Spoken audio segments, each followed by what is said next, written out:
It was a bright afternoon at the city park, the kind of day when the sky seemed endless and the air buzzed with the laughter of children. The playground was alive with the sound of sneakers pounding against the rubber mats, squeals from the swings, and the metallic clatter of the merry-go-round spinning too fast.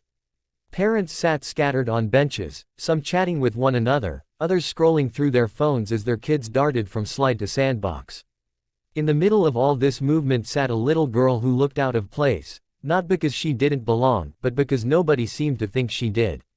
Her name was Emma, the daughter of one of the city's most powerful CEOs.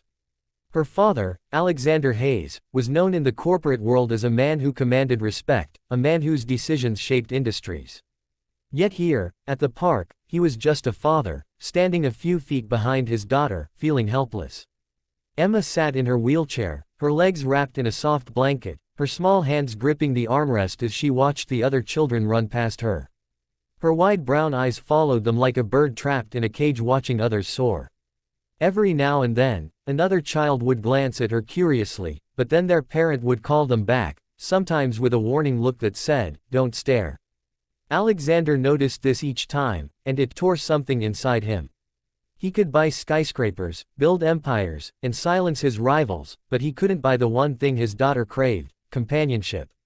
Emma's lips trembled as she tried to force a smile, pretending she didn't care. She pretended she was fine watching from a distance. She pretended that the laughter didn't pierce through her like sharp needles. But when a group of girls around her age ran toward the swings, giggling and holding hands, Emma's chest tightened. She wanted to join them, to feel the swing soar, to scream with delight, but her body refused. She looked down at her legs, unmoving, and blinked hard to stop the tears. Alexander's phone buzzed in his pocket, but he ignored it. Work could wait. His little girl couldn't. He leaned on the back of her wheelchair, trying to start a conversation, but Emma's silence spoke louder than anything. She wasn't angry at him. She wasn't angry at anyone. She just felt invisible. The sun shone brightly, but for Emma, the world was dim. The playground might as well have been on another planet, a place she could see but never reach. Alexander clenched his fists, wishing he could lift her from the chair and let her run. Wishing someone, anyone, would notice her, not out of pity, but out of kindness. Just when Emma was about to ask her father if they could go home, she noticed movement out of the corner of her eye. A man was walking into the park, holding the hand of a little girl with golden curls that bounced as she skipped. The man was tall, casually dressed in jeans and a simple shirt, the kind of person who didn't seem weighed down by pride or pretense. His daughter, Lily, tugged at his hand eagerly, pointing at the playground. Alexander, out of habit, studied the man carefully. He didn't recognize him, which was unusual. Most people in the city knew who he was. The man caught Alexander's watchful gaze but didn't look away. Instead, he smiled politely before crouching down to whisper something in Lily's ear. The little girl's face brightened, and without hesitation, she ran straight toward Emma. Emma stiffened, her heart thudding in her chest. She wasn't used to children approaching her. Usually, they stayed away. But Lily stopped right in front of her wheelchair and grinned. "Hi, I'm Lily," she said cheerfully, holding up a small doll with tangled hair.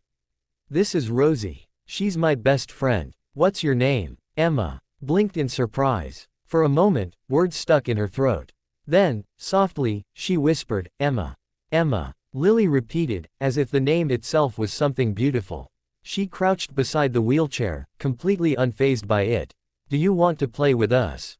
Rosie loves tea parties." Emma's lips parted, stunned by the invitation. No one had ever asked her before. She glanced at her father, who looked equally taken aback. Alexander's eyes shifted to the man, who had now approached and stood a few steps away. His smile was warm, reassuring, nothing like the condescending pity Alexander was used to seeing in people's expressions. The man spoke softly, his voice carrying both kindness and respect. "My daughter would love to play with yours," he said. "If that's okay with you." For Alexander, it was a moment that seemed surreal. He had lived years watching people avoid his daughter, pretending she wasn't there.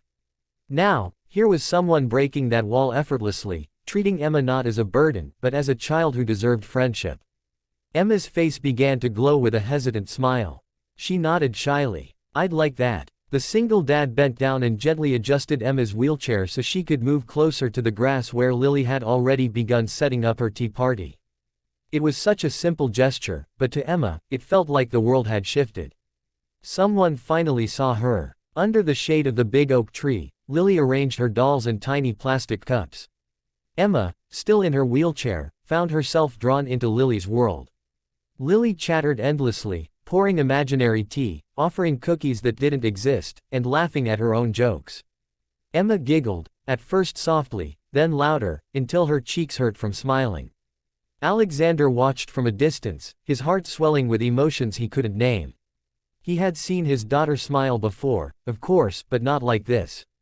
This was different. This was joy that came from being accepted.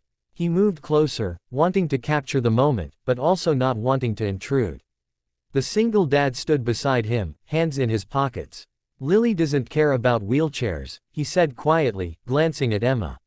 She just sees someone who could be her friend. Alexander's throat tightened. Those words pierced him because they were true. For so long, Emma had been defined by her disability in the eyes of the world. But here, in this small circle under the oak tree, she wasn't a paralyzed girl, she was just Emma. Emma clinked her cup against Lily's and whispered, "Thank you for playing with me."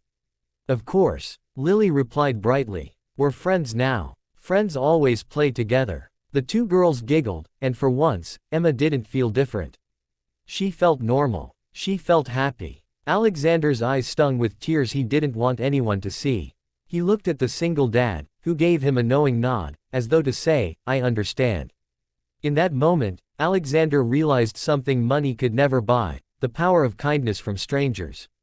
As the sun began to dip lower in the sky, painting the clouds in shades of pink and gold, the two girls continued their game, their laughter echoing across the park. What started as a lonely day had turned into a new beginning. For Emma, it was the day she gained a friend. For Alexander, it was the day he saw hope for his daughter's future. And for the single dad, it was simply another reminder of the beauty of innocence, that sometimes, the pure heart of a child could heal wounds deeper than anyone realized.